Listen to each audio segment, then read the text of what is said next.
ओम श्री गणेशाय नमः। जय श्री बालाजी। मैं सुचिता त्रिपाठी अपने चैनल शाश्वत एस्ट्रो योग में आप सभी का दिल से स्वागत करती हूँ। बात करेंगे कुंभ राशिफल जनवरी 2025 की। सबसे पहले जानते हैं कि कुंभ राशि कौन है। कुंभ राशि जो है वो हमारे उसकी 11वीं राशि है और इसके देवता जो हैं, इसके मालिक शनि देव हैं। इस कुंडली में, कुंभ लग्न की कुंडली में या कुंभ राशि की कुंडली में शनि जो है वो 12वें घर के और लग्न के स्वामी बनते हैं। और इस कुंभ राशि के लिए शुक्र जो है वो योग कारक होते हैं, क्योंकि वो एक केंद्र के और एक त्रिकोण के भाग्य भाव के मालिक होते हैं। और इस समय पे शुक्र जो है वो शनि के साथ ही बैठे हुए हैं और लग्न में बैठे हुए हैं, तो ये बहुत अच्छे राजयोग का निर्माण कर रहे हैं। कुंभ लग्न और कुंभ राशि के लोगों को बहुत अच्छी मात्रा में धन, संपत्ति, वाहन की प्राप्ति होने का योग बन रहा है। यह एक कर्मठ राशि है और एक स्थिर राशि है। इसके जो जातक होते हैं वो काफ़ी ज़्यादा मेहनती होते हैं और बहुत ज़्यादा परिश्रमी होते हैं, पर इनका जो जीवन साथी होता है वो काफ़ी ज़्यादा ऑथोरिटेटिव होता है, क्योंकि यहाँ पे 7वें घर में सिंह राशि आती है जो कि सूर्य की राशि है। और सूर्य पूरे प्लैनेटरी किंगडम के राजा माने जाते हैं। 9 ग्रहों में सूर्य को राजा का दर्जा दिया गया है। सूर्य से ही प्रकाश है और सूर्य से ही पूरा सूर्य ही जो है वो पूरा सृष्टि चलाते हैं। तो राजा कैसा होता है? राजा काफ़ी कठोर होता है। तो जीवन साथी जो होता है वो अपनी ही फैमिली में चलाना चाहता है और जनरली उसी की ही चलती है। बात करेंगे शनि की दृष्टि। शनि की दृष्टि जो है वो 3रे घर पे पड़ रही है।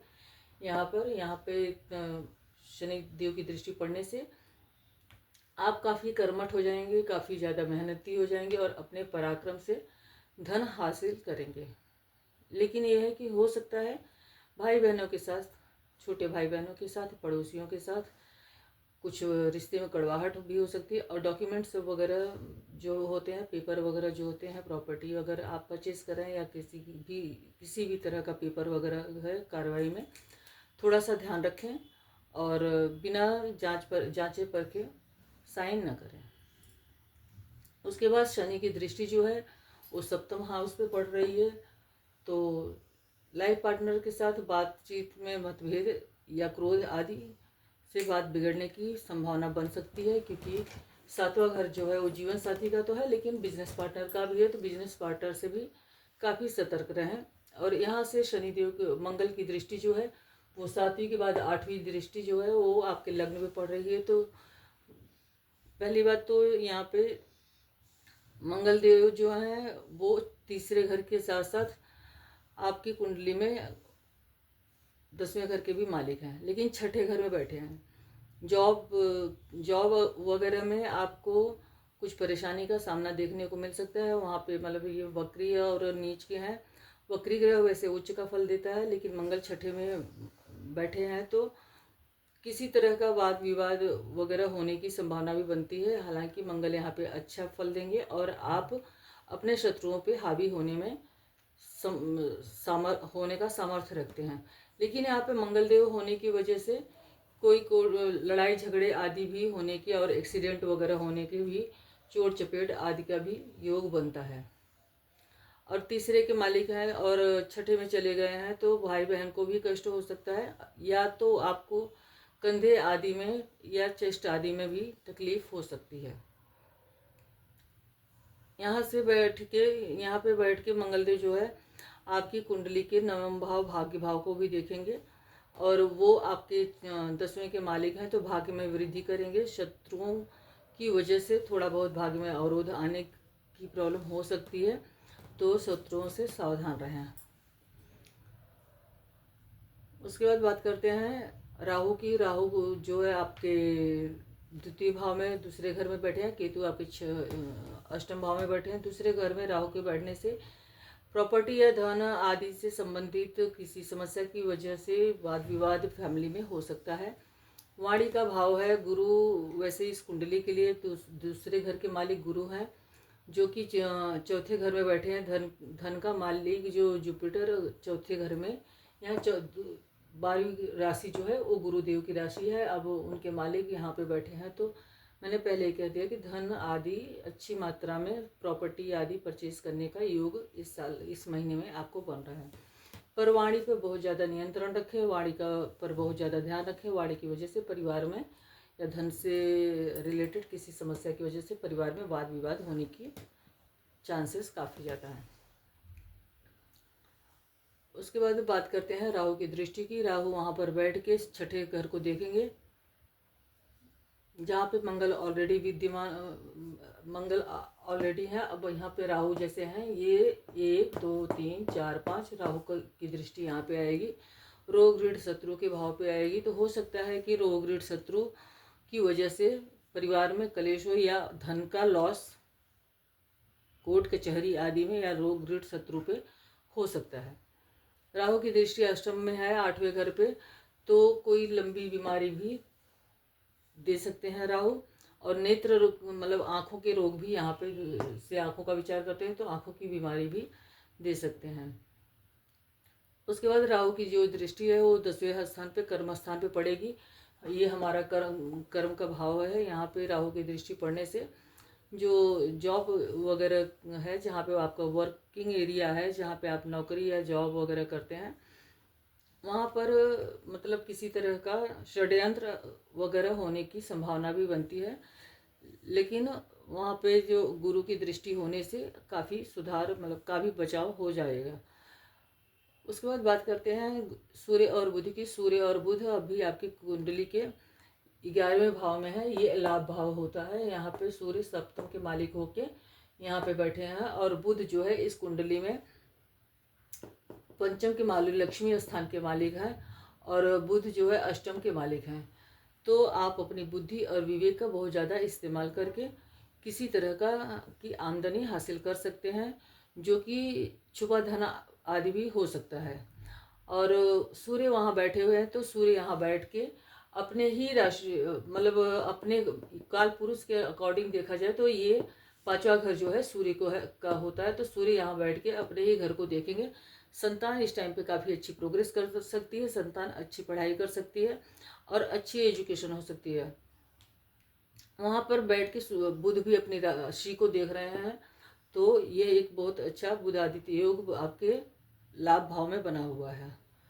तो आप बिजनेस, भाग्य और बुद्धि और बिजनेस से आप बहुत अच्छा धन कमा सकते हैं, क्योंकि दोनों के मालिक, बुद्धि और बिजनेस के मालिक जो है वो आपके आय के, इनकम के हाउस में बैठे हुए हैं।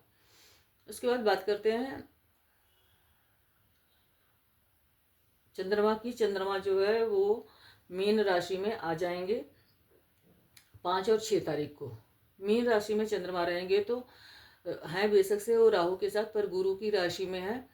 तो वहाँ पे उनको मतलब चंद्रमा दूसरे घर में, यहाँ पे काल पुरुष के हिसाब से दूसरा घर जो है वो वृषभ राशि का होता है, क्योंकि पहला फिर उसके बाद दूसरा राशि में चंद्रमा बहुत अच्छा धन बढ़ाने का योग बनता है। और हो सकता है कि आपको मतलब शत्रुओं से कोर्ट कचहरी में विजय आदि प्राप्त करके, ऐसे लोग शत्रुओं द्वारा भी धन कमा सकते हैं। मतलब कोर्ट कचहरी में जैसे कई लोग वकील होते हैं, तो कोर्ट कचहरी आदि में जीत के और फिर शत्रुओं द्वारा भी धन कमा सकते हैं। पर यह भी है कि छठे का मालिक दूसरे घर में बैठा है, तो परिवार में वैचारिक मतभेद रहने की भी संभावना इन दिनों में बन सकती है, तो उसका विशेष ध्यान रखें। उसके बाद बात करते हैं चंद्रमा जब तीसरे घर में आ जाएगा। चंद्रमा यहाँ तीसरे घर में मेष राशि में होंगे, और ये पराक्रम का, सोशल मीडिया आदि का और कला से रिलेटेड जो भी चीज़ें होती है उनका भाव है। तो यहाँ पे चंद्रमा अपने मित्र की राशि में होंगे, और यहाँ पर चंद्रमा सिर्फ 7 और 8 तारीख को रहेंगे। तो भाई बहनों के साथ अच्छा मन लगेगा, छोटी मोटी यात्राओं का योग बनता है, और धार्मिक और तीर्थ स्थलों का यहाँ पे बैठ के चंद्रमा यहाँ देखते हैं, जो कि धर्म का स्थान है। तो धार्मिक स्थान का भी दर्शन आदि करने का योग बनता है और पिता के साथ भी मतलब अच्छा बॉन्डिंग बनने का योग बनता है। उसके बाद चंद्रमा जो है, लेकिन यहाँ पे चंद्रमा रहेंगे तो माता की हेल्थ को थोड़ा बहुत कष्ट पहुँचा सकते हैं। पहले ही मैंने कहा कि प्रॉपर्टी आदि के पेपर पे साइन करते समय विशेष ध्यान रखें। तो इस चीज़ के लिए 7 और 8 तारीख पे तो बहुत ज़्यादा ध्यान रखें, क्योंकि ये जो है डॉक्यूमेंट का घर है और यहाँ पे चंद्रमा रहने वाले हैं और शनि की भी दृष्टि है, तो इस वजह से थोड़ा ज़्यादा ध्यान रखने की ज़रूरत पड़ती है। उसके बाद चंद्रमा वृषभ राशि में आ जाते हैं। वृषभ राशि में काल पुरुष की कुंडली के हिसाब से ये चौथा घर जो है वो चंद्रमा का अपना खुद का घर है, क्योंकि 1 2 3 4 और चौथे नंबर की राशि जो होती है उसके मालिक चंद्रमा ही होते हैं। अब चंद्रमा अगर के अपने खुद के ही घर में बैठे हैं तो खुद के घर में तो कुछ नुकसान करेंगे नहीं, तो और ऊपर से गुरु के साथ गजकेसरी योग में रहेंगे और प्लस उसके साथ साथ वो वृषभ राशि में इस टाइम पे तो ये कुंभ राशि के लिए यहाँ पे वृषभ राशि का साइन है, यहाँ पे चंद्रमा उच्च के होते हैं वृषभ राशि में। तो यहाँ पर बैठ के सस्टेज जो है वो चौथे घर में बैठे हुए हैं, तो माता को तो थोड़ा सा तकलीफ हो सकता है, लेकिन धन आदि के लिए ये बहुत ज़्यादा शुभ है और बहुत ज़्यादा अच्छा रहेगा, क्योंकि शुक्र की जो है वो इस टाइम पे आपके लग्न में है। तो यहाँ का मालिक जो है वो लग्न में है, इसकी वजह से भी, और यहाँ पे चंद्रमा उच्च के हो जाते हैं, स्वगृही भी हो जाते हैं, तो इसलिए काफ़ी अच्छा रहेगा। लेकिन बस ये माता के घर से 1 2 3 ये तीसरा घर जो है वो चंद्रमा की राशि यहाँ पड़ रही है, तो माता को थोड़ा बहुत तकलीफ होने की संभावना है। चेस्ट से रिलेटेड रोग आदि भी हो सकते हैं, क्योंकि वहाँ पे केतु की दृष्टि पड़ रही है। उसके बाद बात करते हैं चंद्रमा जब मिथुन राशि में हो जाते हैं। मिथुन राशि जो है बुध की राशि है, बुध खुद ही एक राजकुमार है, उन पे सूर्य और बुध की दृष्टि है। पर सूर्य ये जो हाउस है वो लव अफेयर और पुत्र मतलब संतान आदि के लिए देखा जाता है। जुआ सट्टा आदि का भी विचार इस घर से किया जाता है। चंद्रमा जब यहाँ बैठेंगे तो संतान के प्रति बहुत ज़्यादा चिंता या संतान के लिए चिंता दिखाते हैं। सूर्य और बुध वहाँ पर बैठ के दृष्टि डालेंगे तो और चंद्रमा यहाँ रहेंगे तो हो सकता है कि संतान बहुत अच्छा करे, पर उसके साथ साथ संतान के प्रति थोड़ी चिंता रहेगी। ये और बुद्धि से और विवेक का बहुत ज़्यादा यूज़ करेंगे। लेकिन ये छठे घर से 12वां पड़ता है, 5वां घर, तो हो सकता है कि आपको कुछ बीमारी आदि पे भी खर्च होने की संभावना बन जाती है। उसके बाद बात करते हैं चंद्रमा जब छठे ही घर में आ जाएंगे। छठा घर जो है वो चंद्रमा के लिए उनकी खुद की राशि है, मंगल वहाँ बैठे हुए हैं, तो वहाँ पे चंद्रमा और मंगल का लक्ष्मी योग बन जाएगा। पर ये लक्ष्मी योग जो है वो छठे घर में बन रहा है। यहाँ पे मंगल जो है वो 10वें घर के और तीसरे घर के मालिक हैं, और यहाँ छठे घर में बैठे हैं, तो अपने घर से तो 1 2 3 4 अपने घर से चौथे घर में मंगल हैं और वक्री के हैं प्लस नीच के हैं, तो वक्री ग्रह जो है बहुत अच्छा फल देता है। तो हो सकता है कि मामा पक्ष से या तो मामा पक्ष से या तो बाहर से विदेश से, क्योंकि यहाँ से विदेश भाव को भी चंद्रमा देख रहे हैं और चंद्रमा एक चर राशि में कहीं जाने आने का मौका मिल सकता है, या तो आपको बाहर से किसी न किसी तरह की आमदनी पैदा हो सकती है। और हो सकता है कि चंद्रमा यहाँ पे चंद्रमा और मंगल दोनों बैठे हैं, तो आपको किसी शत्रु द्वारा भी गुप्त धन की प्राप्ति हो सकती है। मतलब शत्रु के द्वारा जैसे कोर्ट कचहरी में जीत आदि हासिल करके, यहाँ 10वां घर जो है वो हमारे कर्म क्षेत्र का घर है और कर्म क्षेत्र के मालिक यहाँ पे बैठे हुए हैं, जो कि अपने घर से 9वें में बैठे हैं, तो हमें उस चीज़ से भी लाभ होने की संभावना बनती है।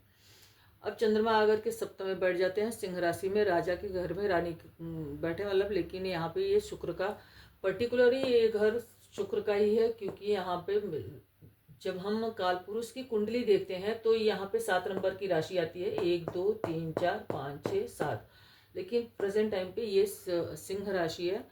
तो यहाँ पे अगर चंद्रमा बैठते हैं तो आप हो सकता है लाइफ पार्टनर का मूड बहुत अप डाउन करे, बहुत ज़्यादा ऊपर नीचे हो, और इस वजह से कुछ समस्या आने की संभावना होती है, क्योंकि शनि की जो दृष्टि है वो सीधी सीधी, शनि की 7वीं दृष्टि सीधी सीधी यहाँ पे ही है, लेकिन शनि के साथ शुक्र भी बैठे हैं। तो ये भी हो सकता है कि लाइफ पार्टनर की वजह से आपको भाग्य में कोई वृद्धि देखने को मिले। उसके बाद बात करते हैं चंद्रमा जब 8वें घर में जाएंगे, 8वें घर में चंद्रमा, छठे के मालिक 8वें में विपरीत राजयोग का निर्माण करेंगे, और यहाँ पर राहु की भी दृष्टि साथ में रहेगी। तो राहु के साथ साथ 1 2 3 4 5 गुरु की भी दृष्टि रहेगी। तो किसी तरीके की मतलब वसीयत आदि से भी लाभ हो सकता है।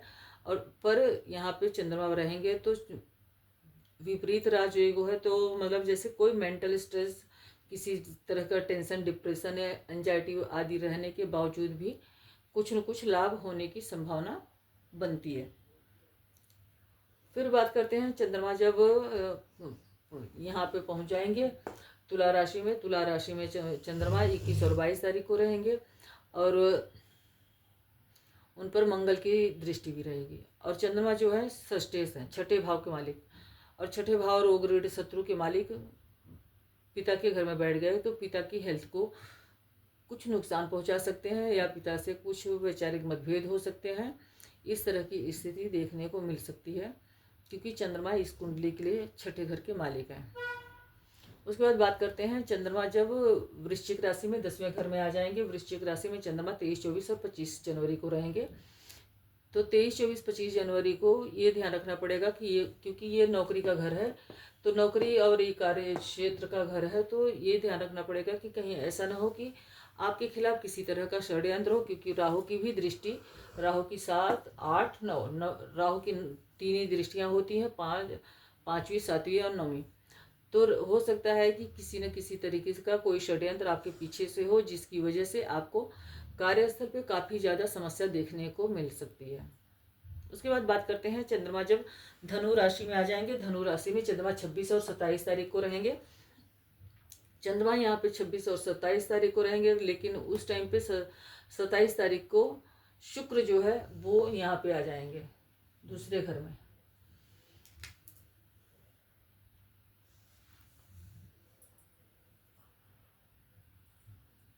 अब यहाँ पे शुक्र और गुरु का परिवर्तन योग बन गया, क्योंकि गुरु जो है वो पहले से ही शुक्र की राशि में है, पर अब शुक्र जो है वो धन स्थान में आ गए। तो यहाँ पे आपको धन स्थिति के लिए ये बहुत अच्छा है। लेकिन सूर्य और बुध जो है, सूर्य यहाँ पर मकर में 14 तारीख को आ जाएंगे, और बुध भी यहाँ पर 24 तारीख को आ जाएंगे। अब चंद्रमा जो है यहाँ पे आएंगे, तो उस टाइम पे यहाँ पे कोई दूसरा प्लेनेट नहीं रहेगा, सिर्फ चंद्रमा ही रहेंगे। तो छठे का मालिक एकादश भाव में जाएगा, तो शत्रुओं द्वारा धन की प्राप्ति करवा सकता है। 1 2 3 4 5 6, ये भी छठे से छठा है, षष्टम से षष्टम। तो शत्रुओं द्वारा धन की प्राप्ति करा सकता है, पर बड़े भाई बहन और दोस्तों से बहुत सावधानी रखने की जरूरत है। बड़े भाई बहन से भी बहुत ज़्यादा वाद विवाद होने की संभावना बनती है। सूर्य और बुध जो है वो 12वें घर में रहेंगे। 12वें घर में सूर्य अच्छे नहीं माने जाते हैं, पर यहाँ पे सूर्य जो है वो 7वें घर के मालिक हैं। और 7वां घर जो है वो बाहर की कंट्री, मतलब विदेशी लोगों की जमीन, विदेशी लोगों के लिए देखा जाता है, मतलब विदेशी जनता के लिए देखा जाता है। तो 7वें का मालिक अगर के सूर्य वहाँ पे 12वें घर में चले गए हैं, 12वां घर लग्न से भी 12वां हो गया, और शनि की ही राशि है, और बुध वहाँ पे ऑलरेडी बैठे हुए हैं, जो कि बुद्धि के मालिक हैं और आपके अष्टम भाव के भी मालिक हैं। तो हो सकता है कि विदेश से किसी तरह का आपको लाभ प्राप्त हो। अगर आप कोई इम्पोर्ट एक्सपोर्ट आदि का बिजनेस करते हैं, तो बाहर से आपको धन लाभ होने की संभावना बनती है। आज के लिए इतना ही। आज का वीडियो आपको कैसा लगा? अगर के अच्छा लगा तो प्लीज़ वीडियो को लाइक कीजिए और चैनल को सब्सक्राइब कीजिए, और मेरा जो वीडियो है वो अपने रिश्तेदारों में, फ्रेंड सर्कल में ज़रूर शेयर कीजिए। धन्यवाद।